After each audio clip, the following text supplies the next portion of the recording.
My name is Vipin. So today I am discussing about the preposition. This is the topic of related Patwari exam. So let's start. Preposition. Pre means होता है आगे. Pre means होता है आगे. Position मतलब स्थिति. Position मतलब स्थिति. इसको अपन ऑब्जेक्ट भी बोल सकते हैं. क्या बोल सकते हैं? ऑब्जेक्ट. जो किसी स्थिति के आगे आता है उसे क्या बोलते हैं अपन? प्रीपोजिशन. जैसे आई एम गोइंग टू दमू. दमू के पहले क्या आया है? टू. ठीक है. फर्स्ट प्रीपोजिशन हम टू ही क्या कर लेते हैं? डिस्कस कर लेते हैं. नेक्स्ट प्रीपोजिशन क्या आएगा? फ्रॉम. ठीक है. तो पहले हम बताते हैं टू. आप लोगों को बता दें कि स्पेशल पटवारी इंग्लिश की क्लास है, तो ध्यान से देखिएगा. टू का हम वहां यूज करते हैं जब हमें किसी जगह से जुड़ना होता है. किसी जगह से हम जुड़ रहे हैं तो क्या का यूज करेंगे? टू का, है ना. इसको इंग्लिश में बोलते हैं अटैचमेंट. ठीक है. अटैचमेंट. अटैचमेंट का मतलब होता है जुड़ना. जब किसी जगह से हम जुड़ते हैं तो काय का यूज करते हैं? टू का. कैसे? जैसे फर्स्ट एग्जांपल लिया, आई एम गोइंग टू सागर. देखो सागर की तरफ जा रहे हैं, सागर से जुड़ रहे हैं, सागर की तरफ जा रहा है. आई एम गोइंग टू सागर. मैं सागर जा रहा हूं. सागर जा रहा हूं मतलब सागर आने वाला है. सागर से जुड़ रहे हैं तो काय का यूज करेंगे? टू का. वहां अटैचमेंट हो रहा. किससे अटैचमेंट हो रहा? सागर से. तो दूसरा लिख सकती हैं, we are going to school. We are going to school. देखो ये स्कूल है, हम स्कूल की तरफ जा रहे हैं. स्कूल पहुंच जाएंगे तो उससे जुड़ जाएंगे. तो हम जहां पर जुड़ते हैं तो काय का यूज करते हैं? टू का. ठीक है. This is the very good element of attachment within to. To में अटैचमेंट होना चाहिए. फ्रॉम में क्या होना चाहिए? सेपरेशन. फ्रॉम में क्या होता है? सेपरेशन, है ना. सेपरेशन का मतलब होता है अलग होना. सेपरेशन का मतलब क्या होता है? अलग. सेपरेशन. सेपरेशन मतलब किसी जगह से अलग होना. किसी जगह से अलग होना. जैसे मैंने बोला I am coming from Sagar. I am coming from Sagar. मैं सागर से आ रहा हूं. सागर से बिछड़ रहे, है ना. अलग होना या क्या बोलते हैं अपन उसको? बिछड़ना. बोलेंगे कि नहीं? तो सागर से अलग हो रहे हैं तो क्या आ जाएगा उसमें? फ्रॉम. किसी जगह से जुड़ना तो क्या आएगा? टू. किसी जगह से बिछड़ना तो क्या आएगा? फ्रॉम. बात समझ में आ रही है? एक एग्जाम्पल और देते हैं. We are coming from home. Confirm है? yes, हम कहां से आ रहे हैं? अभी अपने अपने घर से आ रहे हैं. तो घर से अलग हुए, घर से सेपरेट हुए, घर से सेपरेशन हुआ, घर से अलग हुए, घर से बिछड़े. तो सीधी सी बात है, किसी जगह से जुड़ना क्या आ जाएगा? टू. किसी जगह से बिछड़ना क्या का काम करेगा? From. Confirm? Any doubt? Any type of question? हाँ सर, जैसे हम बोलते हैं ना कि आई एम फ्रॉम गढ़ाकोटा, तो हाँ, वहां से तो पिछड़े वो अलग है. वहां पर वर्ब का यूज नहीं हो रहा है ना. वो अलग है. मैं वहां से हूं. जहां वर्ब का यूज होगा तो वहां पर सेपरेशन, है ना. और क्या आएगा? सेपरेशन और अटैचमेंट. कंफर्म है? और कोई डाउट? तुम वहां के हो, वहां वर्ब नहीं है. I am from Garhakota. मैं गढ़ाकोटा से हूं. तो वहां देयर इज वर्ब एब्सेंट. सो उसका थोड़ा अलग यूज होता है. कंफर्म है? बन जाएगा. ठीक है. यहां से बात करते हैं ऑन की. काय की बात कर ले रहे हैं हम? ऑन की.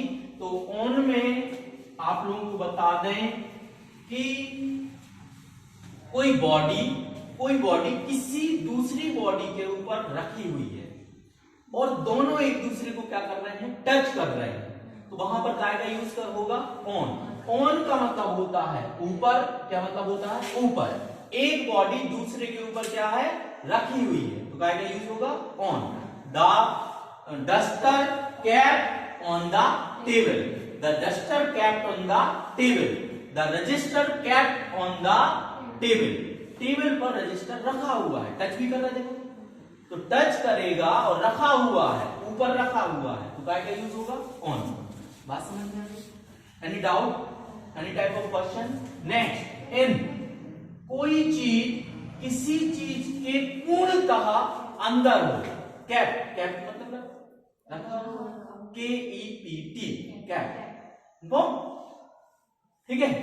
इन, ऑन का मैंने बता दिया है ना। यहां पर एक चीज, जैसे क्या होता है, भानु सर बात करते हैं, मुझे भानु सर की एक एक बात याद है, अपना जो दिमाग है वो पिक्चर को एक्सेप्ट करता है, पता है ना।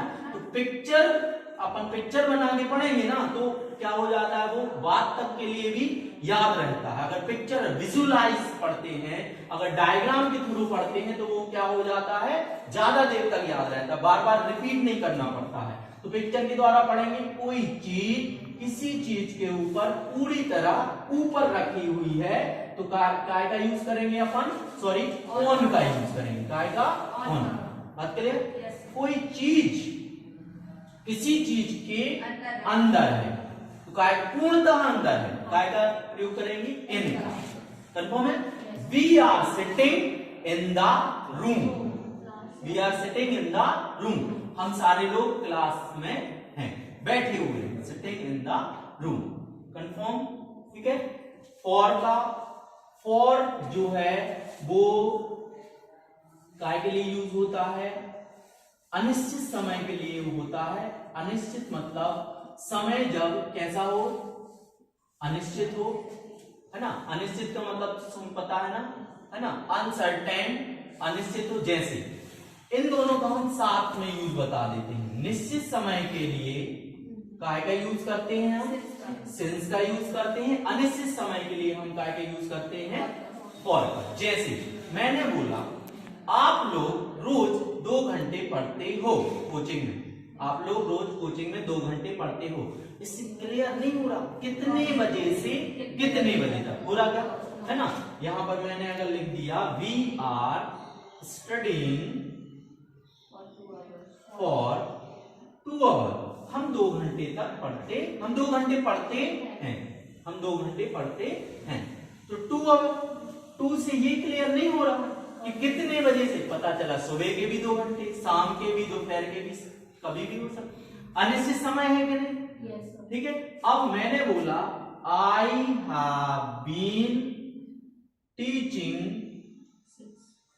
सिंस 4 o'clock, देखो ये समय निश्चित है, मैं 4 बजे से पढ़ाते आ रहा हूं, समय निश्चित है, 4 बजे फिक्स, ठीक है। एक ट्रिक होती है, एक क्वेश्चन आता ही है पटवारी में सिंस का, जिसमें लगा हो लास्ट शब्द, तो आप याद रखना वहां सिंस आएगा, फॉर नहीं आएगा, आता ही है ये। एक क्वेश्चन रखा मिलेगा आप लोगों को, कैसे, I have been suffering fever since last night, इससे याद रखना, मैं कल रात्रि से बुखार, पता उसका मतलब क्या है, एग्जैक्ट मतलब क्या है जो अपन एप्लीकेशन में लिखते हैं कि मैं कल रात्रि से बुखार को भोग रहा हूं, समझ रहे हो, ये मतलब I have been suffering fever since last night. देखो जहां भी वर्ड लास्ट डे, क्योंकि ये क्लियर है, निश्चित समय है, मैंने लास्ट बोला का मतलब यही है, कल का दिन होगा, last night, last week, last month,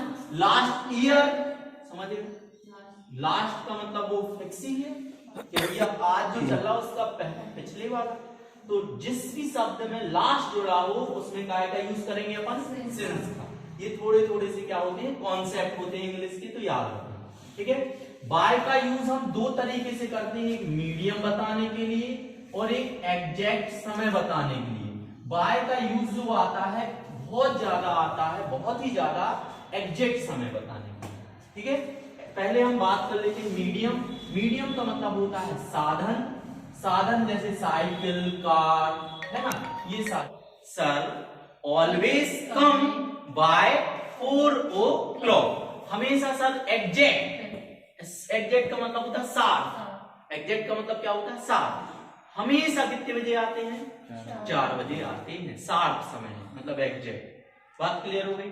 with का मतलब होता है के साथ, है ना। I am sitting with Bhanu sir ना, यू सिटिंग विद, कंफर्म है। विद का मतलब होता है के साथ। हम एट का प्रयोग बता रहे हैं और इनका एक साथ बता रहे हैं। एट का हम समय में करते हैं प्रहर बताने के लिए। प्रहर मतलब मॉर्निंग, है ना, आफ्टरनून, इवनिंग और नाइट। एट नाइट सुना होगा, एट नाइट, कंफर्म है। चलो इसका एक यूज और है प्लेस के लिए। जैसे मैंने बता दिया कोई चीज किसी भी चीज के अंदर है, कोई चीज किसी भी चीज के क्या है, अंदर है, तो पहले काय का यूज होगा, एट का, फिर काय का होगा, इन का। पहले एट का फिर इन का। क्लियर है। कैसे? छोटी जगह के लिए एट, बड़ी जगह के लिए इन। जैसे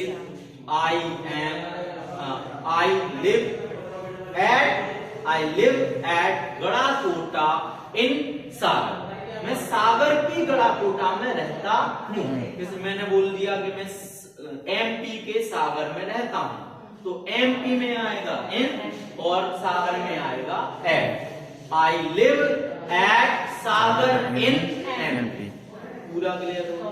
किसी गांव का नाम बताना, रौन का बताना, रौन घूम रही हो, गड़ाकोटा का ले लेते हैं। छोटी जगह क्या है, रौन।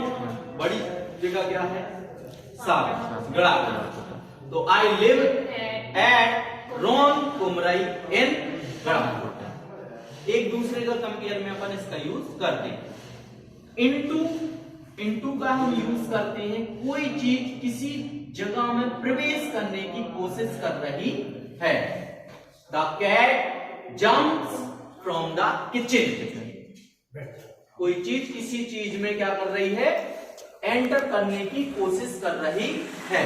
The cat jumps into the kitchen. बात आ रही है ना, into the kitchen. Teachers enters into the class. Teacher class में आ रहे हैं।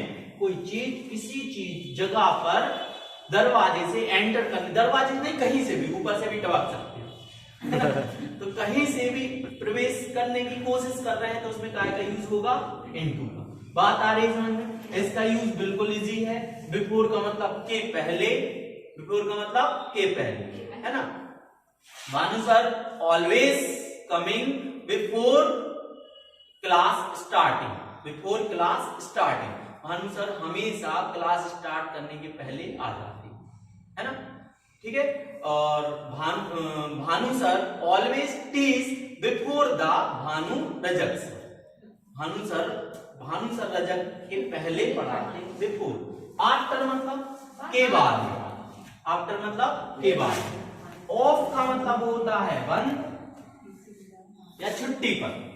Switch off your mobile. Switch off your mobile, आपका मोबाइल क्या कर दो, बंद कर दो, है ना। ऑफ